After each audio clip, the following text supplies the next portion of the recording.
The wind had teeth that night, gnawing, whispering, creeping through the trees like something alive. A low moon spilled silver light across the village of Berevber, casting long shadows that seemed to breathe with their own rhythm. In the farthest corner of the village lived Mina, a young widow with her son, Ariv, barely 7, and an old grief that clung to her spine like mold on stone. Mina's husband, Raghav, had died a year ago in a freak accident near the forest edge. He had gone to chop wood. The only thing found was his axe, clean, unbloodied, and his torn boot, caught on a tree root. No animal prints. No trail. Just silence. Since that day, Mina had lived on the edge of despair and survival, farming a few vegetables, working at the village temple, and doing odd chores for pennies. It was the evening of Kalratri, the darkest night of the year, when an old woman came to her doorstep. She was hunched and cloaked in crimson, her face hidden behind a veil of black lace. Her hands were dry and bark-skinned, and when she spoke, her voice crackled like fire through dead leaves. "You have lost much," the woman rasped, "but grief can be exchanged for something new." Mina narrowed her eyes, shielding Ariv behind her. "Who are you?" "A traitor. A wanderer. A mirror of what you truly desire. I have something for you." She reached into a knotted sack and pulled out a small, jet-black clay pot.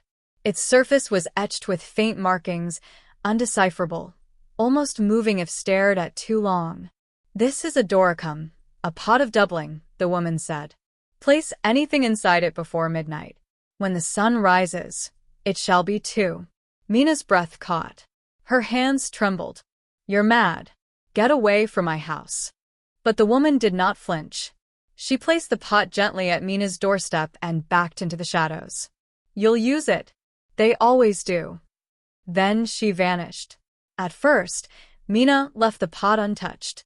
Days passed. Curiosity clawed at her. Hunger knocked at her bones. The garden was failing, and Ariv was losing weight.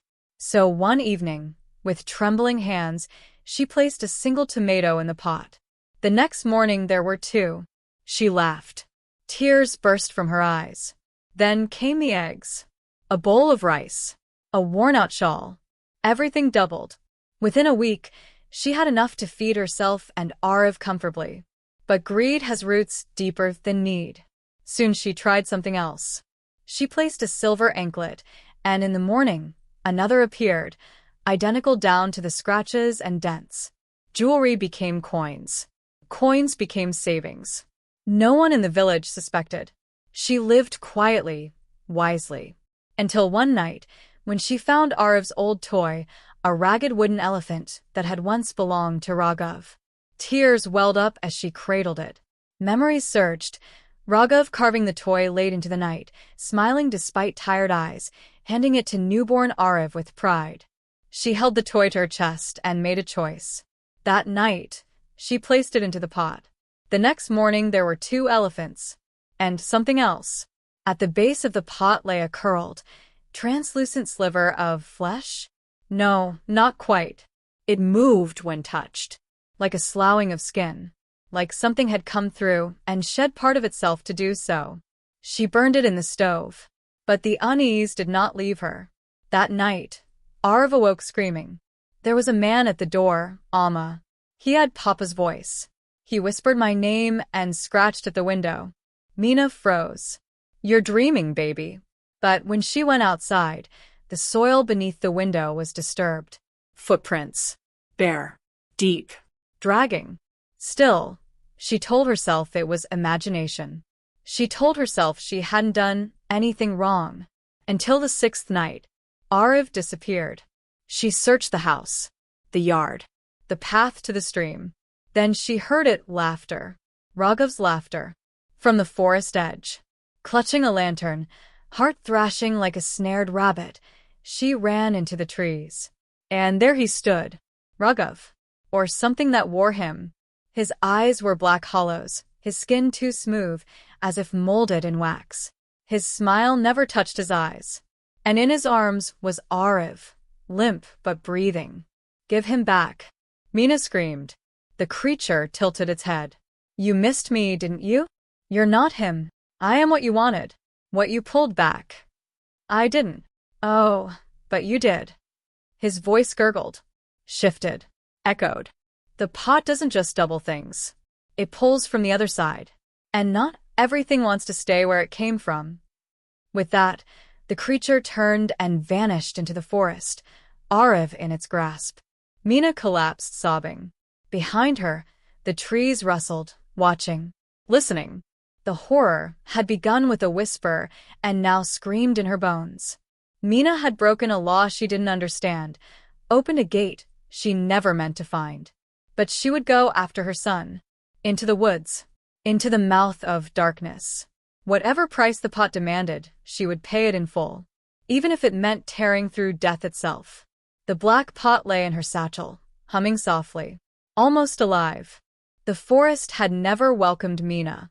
Even as a child, its twisted branches and long-breathing silences had made her skin crawl. Villagers avoided it after sunset, whispering that the trees moved when no one was looking, that voices called out using the names of the dead.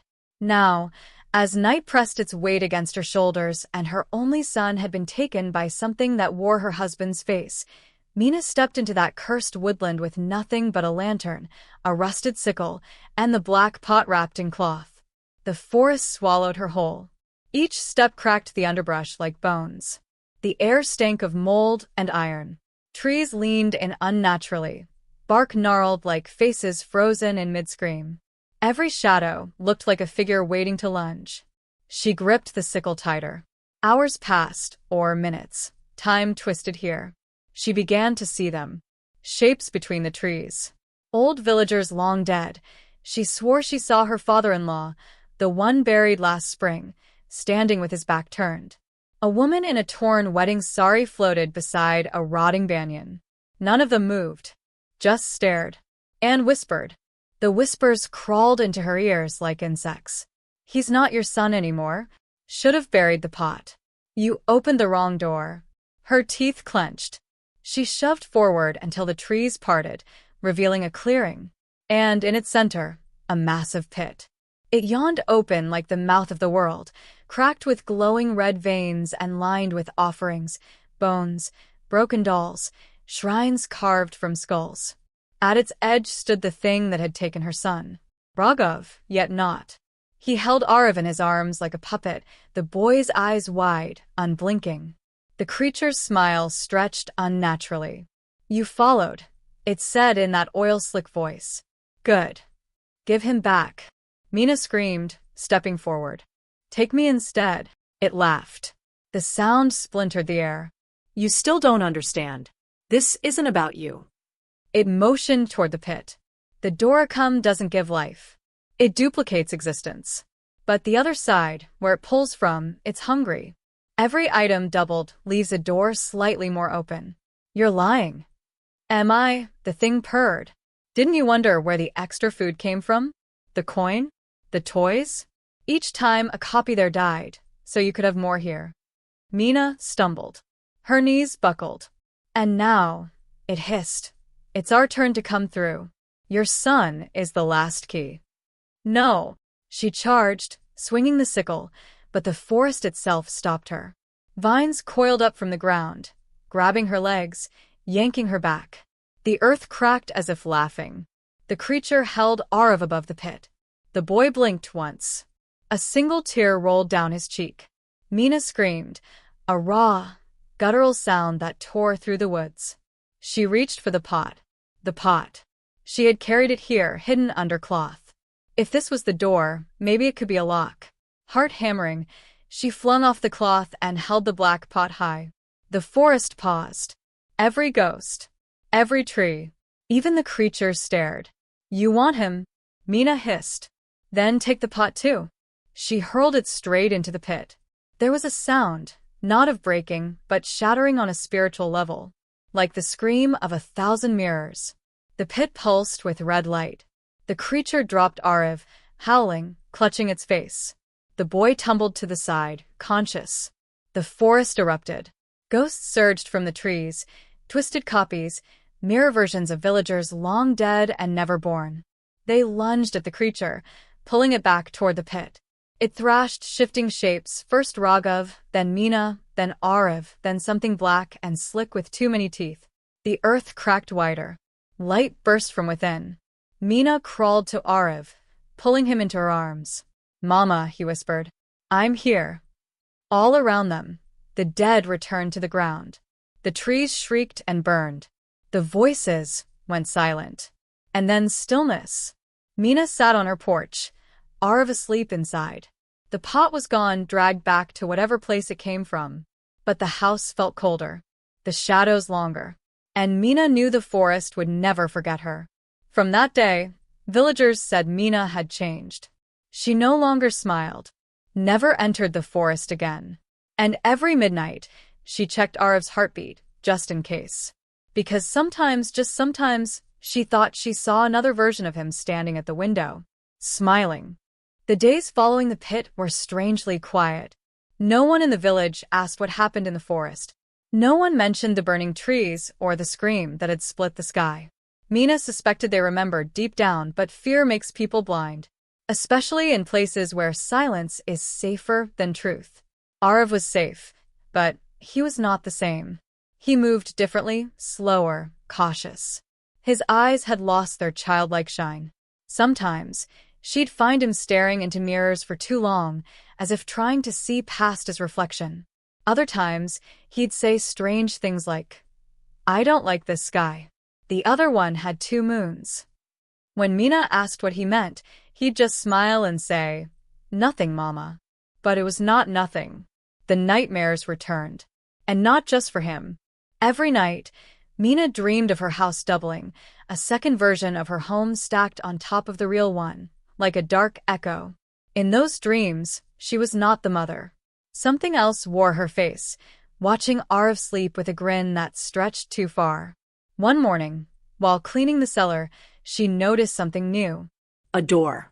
It hadn't been there before, not in the 10 years she'd lived in that house. It sat low and narrow behind the grain sacks, made of old wood with a metal handle stained dark. Something about it repelled her, like it didn't belong to her world. But the dreams returned that night, worse than ever. She saw Arav pulled through a mirror by another version of herself, a shrieking match of maternal instinct and monstrous hunger. When she woke, her hand was bleeding. The cellar door was open. She didn't remember going down there. No footprints, no blood trail. But she knew she had gone inside. She armed herself again, lantern, sickle, and opened the door, this time consciously. The steps beneath were carved from stone, slick and cold. The air grew thicker with every step. The scent of damp earth, mold, and iron.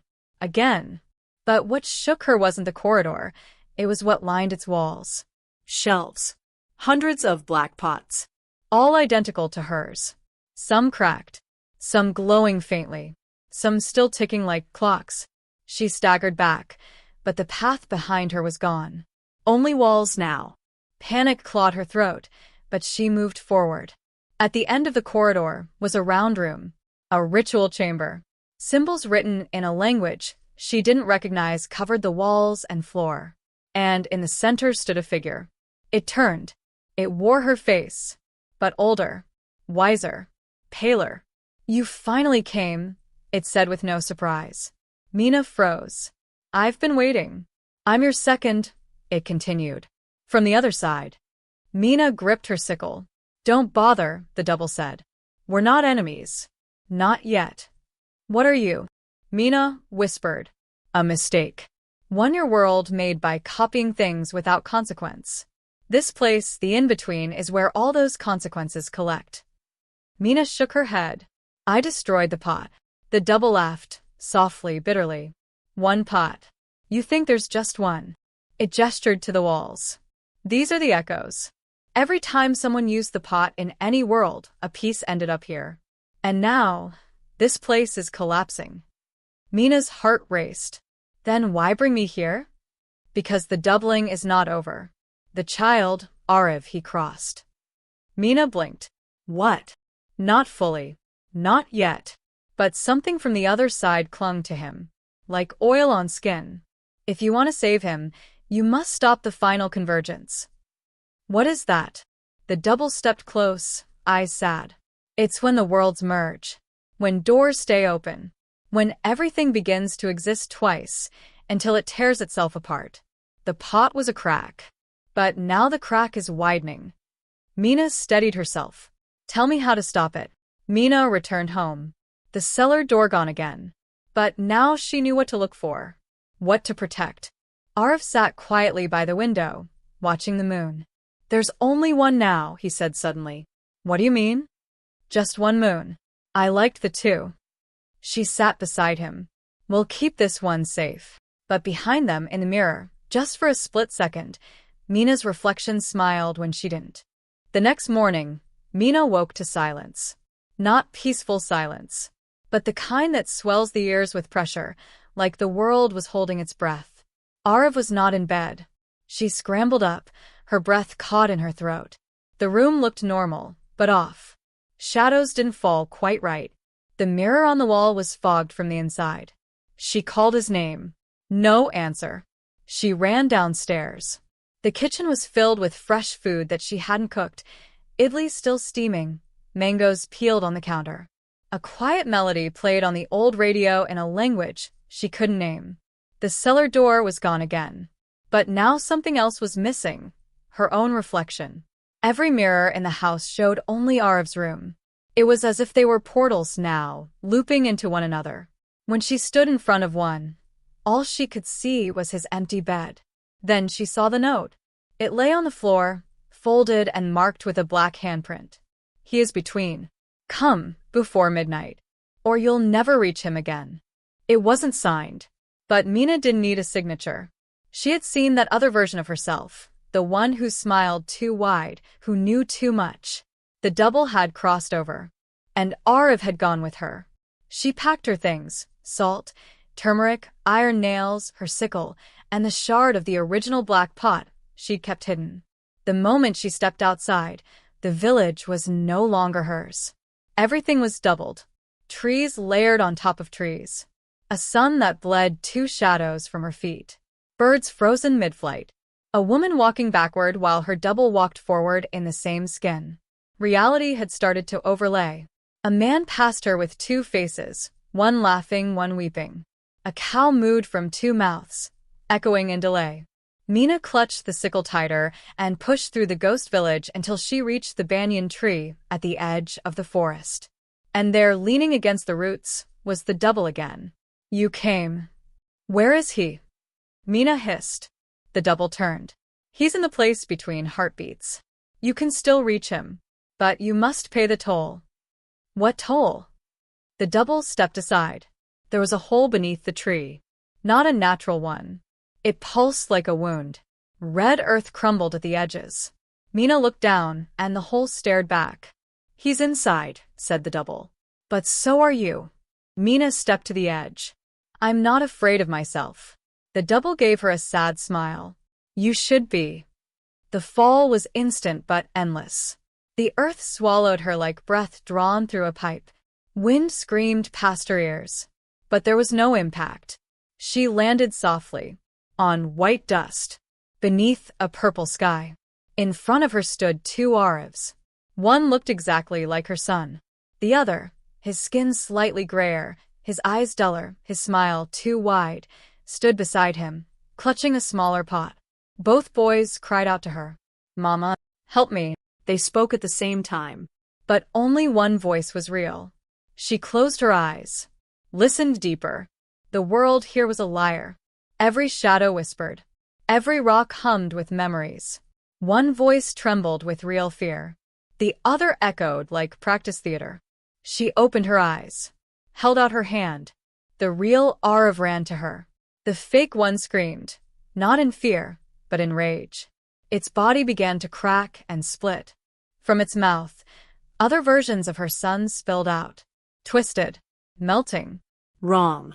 And behind them, the pot pulsed. Not the small one in their hands. The original. Reformed. Towering. Beating like a heart. Mina turned to run, but the land folded in on itself. A never-ending loop of paths, rooms, stairs, and fields layered over one another. Time was unraveling. She remembered the double's warning. When the worlds merge, nothing will belong to itself. If they didn't escape now, the pot would double them, too, endlessly. They'd become trapped between layers of reality, living forever but never alive.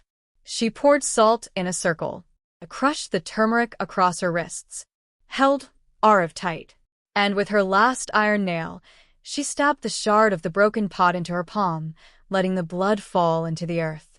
The ground shook. The fake Arav screamed again, its form melting into wax. The sky above shattered like glass. And a door opened, glowing white. "I have you," she whispered to her son. "Hold on." They jumped. Back in the real world. Mina awoke in her own bed. Arav lay beside her, breathing softly. The cellar door was gone. The mirrors were normal again. The village had one sun, one moon. No doubles. Everything was back. Or so she thought.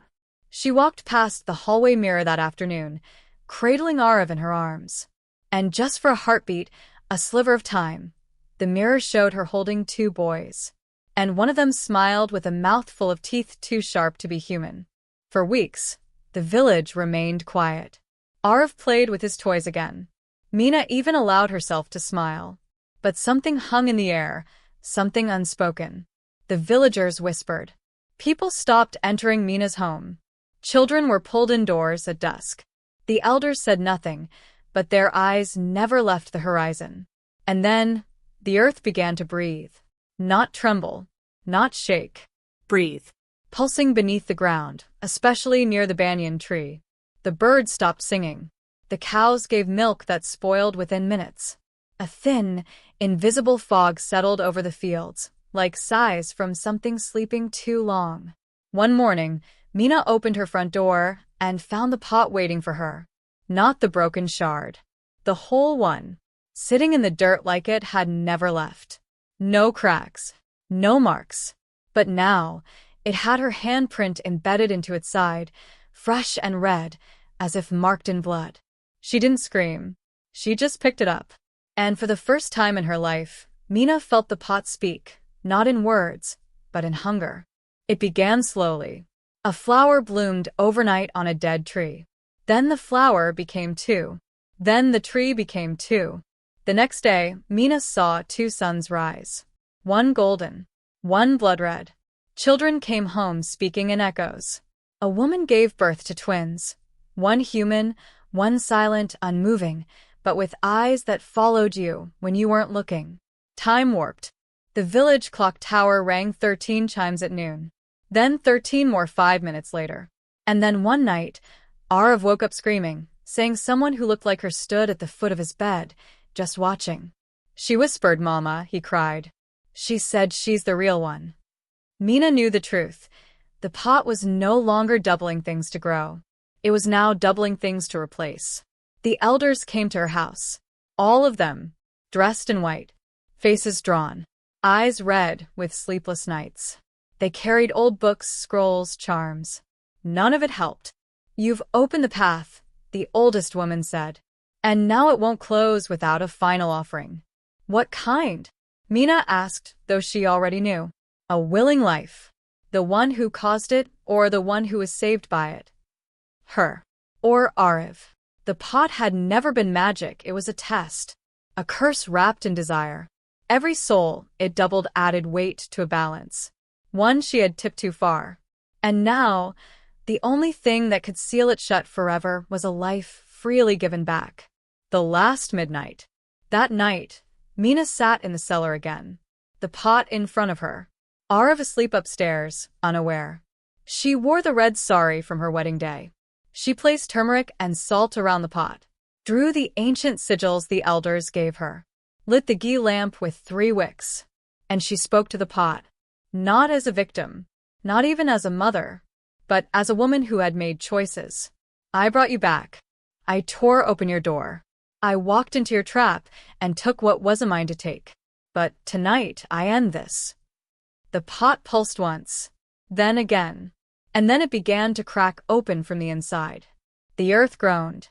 Mirrors shattered upstairs. Arav screamed. But Mina did not move. Figures crawled from the pot. Doubles. Ghosts. Versions of her. Each whispered, each pleaded. One had no eyes. One wore her sari, but bled from the mouth. One held a pot with Arv's face inside it, calling her name from within. But she remained still, because she had made her choice.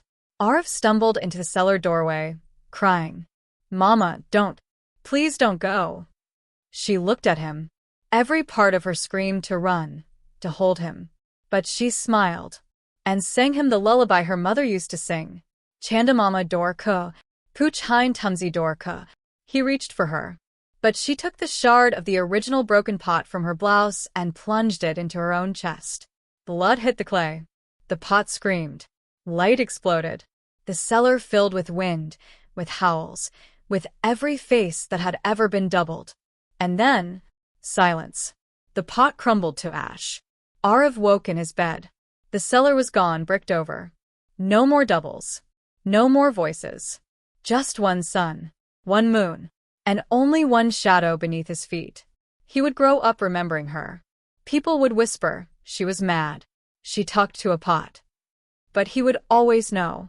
She saved them. She didn't double herself. She had the curse. With a mother's love. Final shot, outro for viewers. As the screen fades to black, a faint red glow pulses in the soil outside the village. And just before the final frame, a small voice whispers, "What if it finds someone else who wants more?"